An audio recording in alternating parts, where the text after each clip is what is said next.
শুধুমাত্র 11,999 টাকাতে glass back panel যুক্ত ফোনকে লঞ্চ করে দিয়েছে পোকো, যার নাম হচ্ছে পোকো M6 Plus 5G। 108 মেগাপিক্সেলের ক্যামেরা সেন্সর যুক্ত এই ফোনটাতে ইউজ করা যাবে সর্বোচ্চ 16 জিবি পর্যন্ত র্যাম। এছাড়া শাওমির নতুন হাইপার ওএসের সাথে পাওয়া যাবে 5G কানেক্টিভিটি। সো গাইস, আজকে আলোচনা করব পোকো M6 Plus 5Gর সব ভালো এবং খারাপ দিক নিয়ে। তো চলুন ভিডিওটা শুরু করা যাক। ভিডিওটা শুরু করার আগে আপনাকে বলবো, আপনি যদি আমার চ্যানেলে নতুন হয়ে থাকেন তাহলে প্লিজ আমার চ্যানেলটাকে সাবস্ক্রাইব করে একটি লাইক দিয়ে দেখতে থাকুন। First of all, Poco M6 Plus এর পেছনের ডিজাইনটা দেখতে অনেকটাই প্রিমিয়াম লাগে। প্রথমবার যদি এই ফোনটাকে কেউ হাতে নেয় তাহলে তার মনেই হবে যে এটা 30 থেকে 40 হাজার টাকা বাজেটের একটা ফোন, বিকজ এই ফোনটাতে পোকো ব্যবহার করেছে গ্লাস ব্যাক প্যানেল, তাই ফোনটা অনেকটাই প্রিমিয়াম লাগে। এছাড়া এই ফোনটার পিছনের ক্যামেরা ডিজাইনের সাথে রিং লাইটকে ইউজ করেছে পোকো কোম্পানি। এবার যদি কথা বলা যায় এই ফোনটার ডিসপ্লে নিয়ে, তো সামনে থাকছে পাঞ্চুয়াল কাটআউটের 120 হার্জের একটি মাখনের মতো ডিসপ্লে। কর্নিং গরিলা গ্লাসের প্রোটেকশনও পাওয়া যাবে এই ডিসপ্লেটাতে।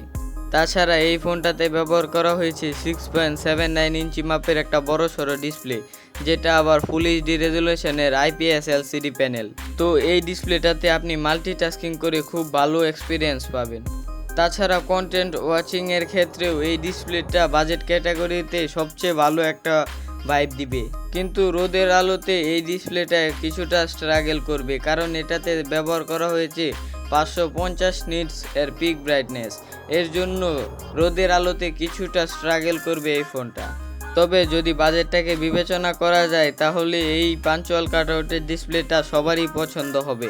এছাড়া অ্যান্ড্রয়েড 14 এর সাথে আসা এই ফোনটি আগামী 2 বছরের অ্যান্ড্রয়েড আপডেট পেয়ে যাবে। এছাড়া হাইপার ওএস এর তিনটা মেজর আপডেট থাকবে পোকো M6 Plus ফোনটি। সো গাইস, এবার যদি কথা বলা যায় এই ফোনটার পারফরমেন্স সেকশনে, তো এখানে ব্যবহার করা হয়েছে কলকন স্ন্যাপড্রাগন 4 Gen 2 AE, যেটা মাত্র 4 ন্যানোমিটার আর্কিটেকচারে বিল্ড করা একটি চিপসেট।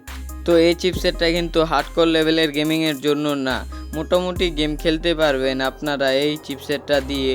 আর এই চিপসেটটার অন্তত স্কোর হচ্ছে 4 লক্ষর আশেপাশে। So guys, day to day ইউজের জন্য এই ফোনটাতে এত বেশি প্যারা খেতে হবে না ইউজারদের।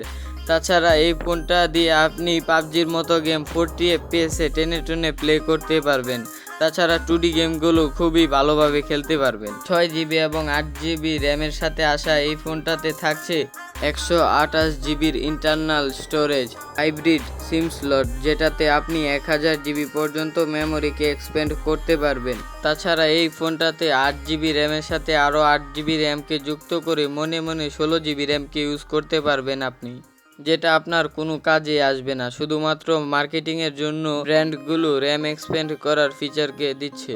তো এবার যদি কথা বলা যায় এই ফোনটার ক্যামেরা সেকশনে, তো এখানে ব্যবহার করা হয়েছে ডুয়েল ক্যামেরা সেটআপ, যার প্রাইমারি লেন্সটি হচ্ছে 108 মেগাপিক্সেল, সাথে 2 মেগাপিক্সেলের একটা ম্যাক্রো লেন্সকে ব্যবহার করেছে পোকো তাদের এই ফোনটিতে। তাছাড়া এই ফোনটার ক্যামেরার যেই ক্যামেরা স্যাম্পেলগুলো ছিল সেগুলো অন্য বাজেট ক্যাটাগরির 10টা ফোনের থেকে যথেষ্ট ভালো ছিল। তাছাড়া সবচেয়ে ভালো ছিল এই ফোনটার লো লাইটের ছবিগুলো। এছাড়া ফ্রন্ট ক্যামেরা দিয়েও আপনি খুব ভালো ছবি তুলতে পারবেন। আর এটার ব্যাক ক্যামেরা দ্বারা আপনি 1080 30 FPS এ ভিডিও রেকর্ডিং করতে পারবেন, যেটার কোয়ালিটিও বাজেট ক্যাটাগরিতে মোটামুটি অ্যাভারেজেই ছিল। বাজেট ক্যাটাগরির ফোন হিসাবে এই ফোনটার ক্যামেরা সেকশন কিন্তু মোটামুটি অ্যাভারেজেই ছিল। এছাড়া অন্য সব ফোনের মতো এই ফোনটাতে 3.5mm হেডফোন জ্যাকটাকে মিস করবেন না আপনারা, কারণ এটাতে 3.5mm হেডফোন জ্যাকটাকে দিয়েছে পোকো কোম্পানি। এছাড়া মোটামুটি সব ধরনের সেন্সরকে ইউজ করেছে পোকো তাদের এই ফোনটাতে। আর এই ফোনটাতে সিকিউরিটির জন্য থাকছে সাইড মাউন্টের ফিঙ্গারপ্রিন্ট সেন্সর, যেটা মোটামুটি ফাস্ট এবং অ্যাকুরেট। এবার যদি কথা বলি এই ফোনটার ব্যাটারি সেকশনে, তো এখানে রয়েছে 5030 mAh এর ব্যাটারি এবং সাথে থাকছে 33 ওয়াটের একটি ফাস্ট চার্জার। এই ব্যাটারিটা দিয়ে আপনি মোটামুটি ভালোই ব্যাটারি ব্যাকআপ পেয়ে যাবেন। তাছাড়া এই ফোনটাতে যেই 33 ওয়াটের একটি চার্জার দিয়েছে সেটা দিয়ে 1 ঘন্টার ভিতরেই এই ফোনটাকে 0 to 100 চার্জ করা সম্ভব। তো গাইস, এবার যদি কথা বলি এই ফোনটার প্রাইস নিয়ে, তো এটার 128 জিবি ভেরিয়েন্টটার প্রাইস ইন্ডিয়ান রুপিতে 11 থেকে 12 হাজার টাকা। আর এটার 128 জিবি ভেরিয়েন্টটার প্রাইস 12 থেকে 13,500 টাকার ভিতরেই পেয়ে যাবেন। সো সো গাইস, এটা যদি বাংলাদেশের মার্কেটে আসে আনঅফিসিয়ালি এই ফোনটার প্রাইস হতে পারে 15 থেকে 17,000 টাকার মধ্যে। সো গাইস, এই ছিল আজকের ভিডিওটা কেমন লাগলো অবশ্যই কমেন্টে জানাতে ভুলবেন না। আর আপনারা যদি কোনো ফোনের রিভিউ দেখতে চান তাহলে অবশ্যই কমেন্টে জানাবেন, কারণ আমি সবার কমেন্টেই পড়ি। সো দেখা হচ্ছে পরবর্তী কোনো ভিডিওতে, ততক্ষণ ভালো থাকবেন, সুস্থ থাকবেন, আল্লাহ হাফেজ।